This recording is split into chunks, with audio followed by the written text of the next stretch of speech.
Oh, well, I don't know. Well, come on, how many? None. Yeah. Yeah. Well, I'm not down on churches completely, but I'm telling you, there's something about the love of Jesus that's living it. But it's about tools, though. That's another thing you're saying. Giving them the faith. They have the faith, but they don't know what to do next. Right. That's it. And just like you said, Steve, I am not knocking prison ministries and volunteers. Let me say this. Here in Texas, if it wasn't for our volunteers, we wouldn't have anything. We live and feed off those volunteers. And I think right now, with so many prison ministries and volunteers invested into the prisons, we just need better systems in place to help them be better equipped in what they're bringing in. That's it. And that's why I started really seeing that great need where, okay, I want to be the leadership expert, not only on the inside, but I want to equip your prison ministry, your church that has a prison ministry. You might be coming in doing mentorship. I want to teach you how to be a great mentor. I want you to know what a mentor is to a prisoner. It's not about just preaching a great word. It's being there and loving them and knowing that, it's not easy, but keep trying. And when you fall, it's okay. There's a lot to it. But have you had an opportunity to mentor anyone that's come out? I've mentored a couple guys. I still mentor a lot of guys on the phone inside the prison.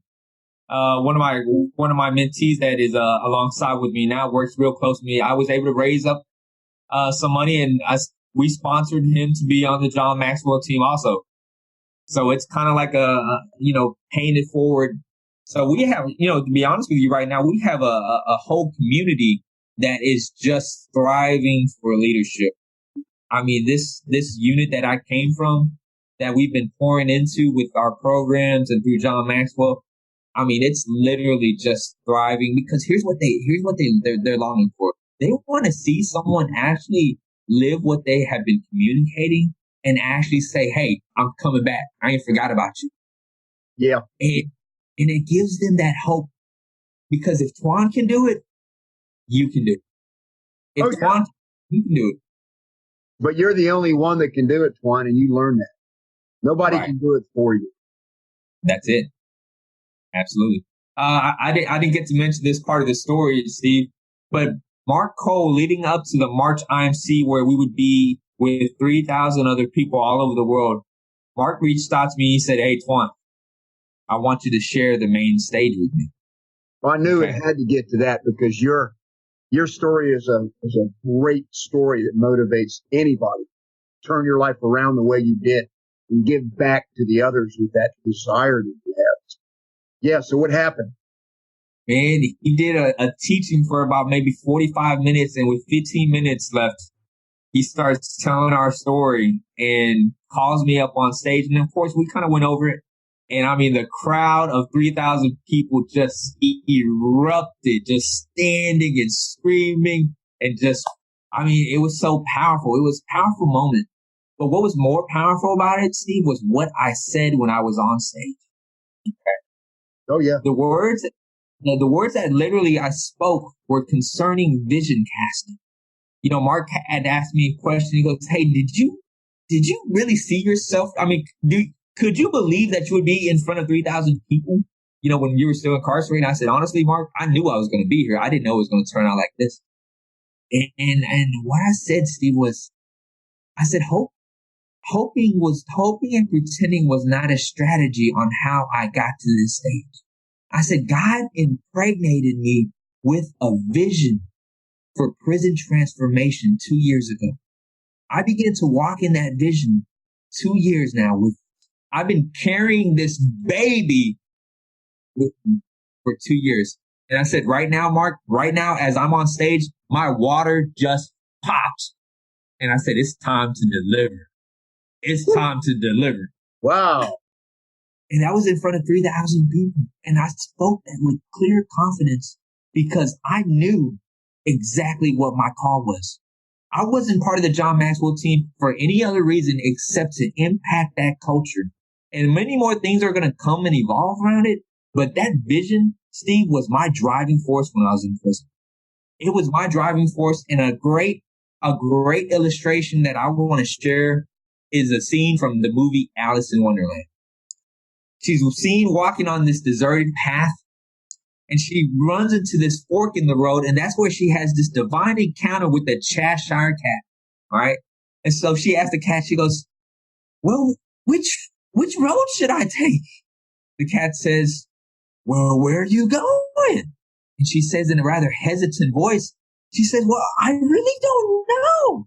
The cat says, well, I guess it really doesn't matter then.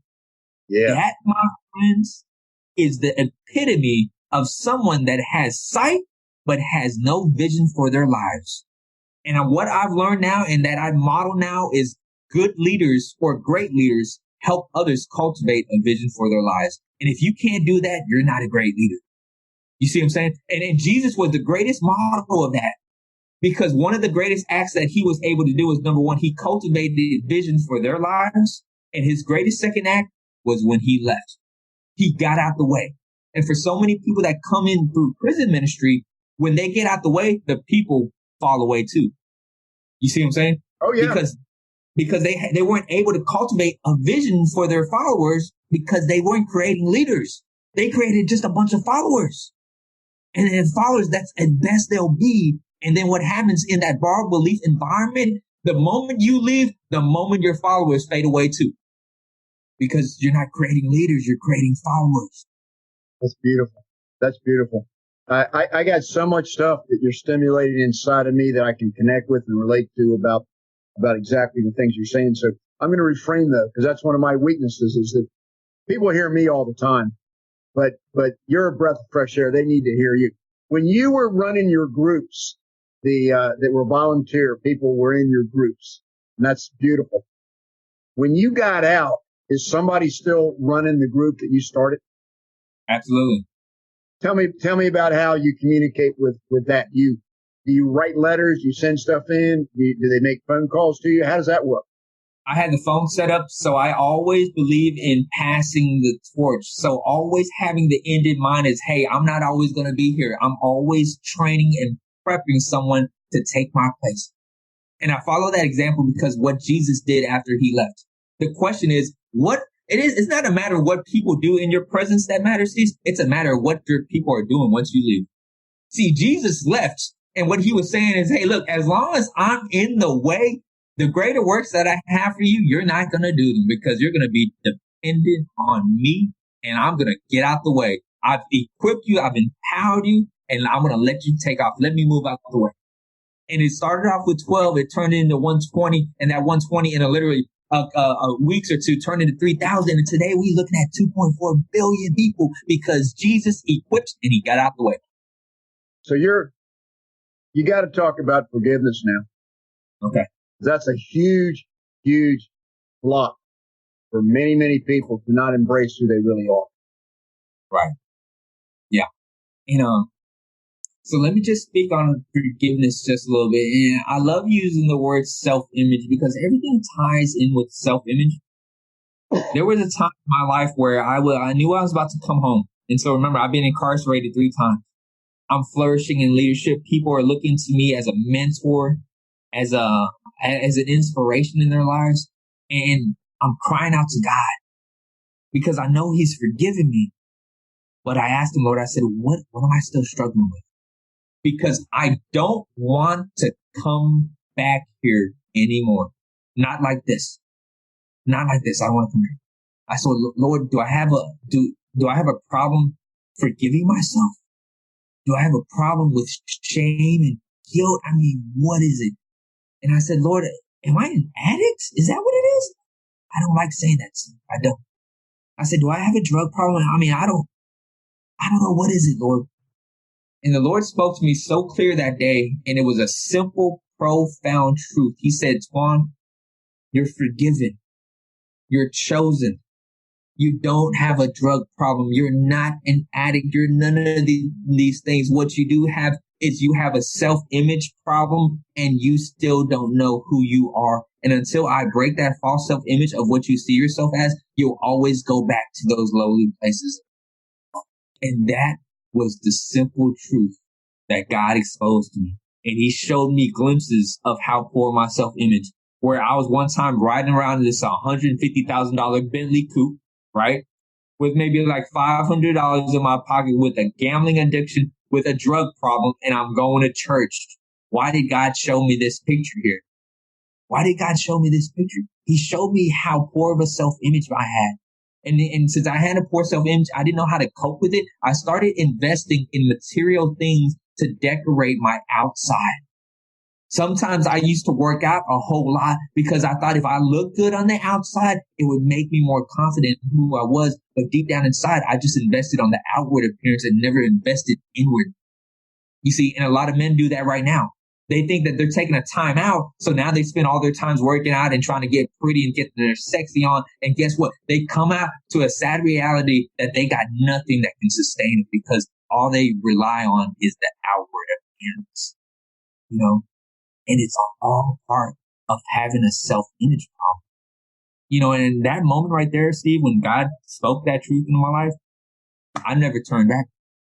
Juan, you've got a calling that's so, it's obvious. You know it. I know it. The mission that you've been given to change the way incarcerated individuals can find themselves, get their identity straight, and become stable, productive members, contributing members of our society upon release, or even live better while they're in. Because some of them are in for life, and then they're waiting for, their hope is that prison reform is going to come. I know a lot of lifers that, they're amazing. They just want to learn everything they can, have themselves ready, because they believe, they know prison reform's coming.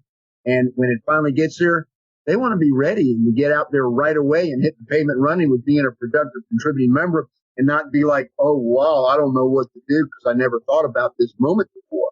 We know all that. What would you like to say? You've got it. You've got a program, so to speak. You've got, let me not use the wrong words. You have a calling in that you're able to influence other people and motivate and inspire other people. What can you do? What would you do that you haven't been able to achieve yet that will change how it works inside prisons so that more and more people, how would you redesign programming in prisons or add your part to it that would take people to places that they're not able to get to because the system itself is holding it back? All right. So you said it right there. You said some key words there talking about how would you, so I'm going to paraphrase what I heard, but you're talking about taking a person from a place where they are to where they want to be, and just kind of my version of it. What I realize in coaching is that's exactly what we do. We don't tell you what you need to be doing. We're asking you great questions. And what I'm looking for, as the scripture says, is counsel in the heart of man is like deep water, my friends. And it takes a man of understanding to draw that thing, right? I don't need you telling me what I need to be doing. As a matter of fact, I think I already know what I need to be doing. What I need you to do is I need you to draw some deep things out of me because I need to hear myself verbalize it, and I need to own it out of my mouth, not based on what you're telling me. That's the power of coaching, right? Jesus followed this model, and listen to this. In the New Testament, Jesus asked over 300 questions. He was asked by the religious leaders 183 questions. And out of all those questions that he was asked of, he only answered 3. Now, isn't that a great model of what we're talking about right here? In good leaders, great questions. I'm going to share this with you because my wife, she's got some of the greatest, best listening skills of anybody I know. Right. And she's got great wisdom. And so, yeah, it's not all about just putting it out there. It's about listening. And you made that point really, really clear. Oh, yeah. Yeah. I love listening to you. Hey, yeah. I thank you, Steve. It's an honor. Look, I can only speak on things that has happened to me. That's why it just flows. I mean, that's just the honest truth. Well, yeah, that makes it best. You've experienced it. You're not just, see, that's another thing. A lot of people can can really talk about things that they've read in books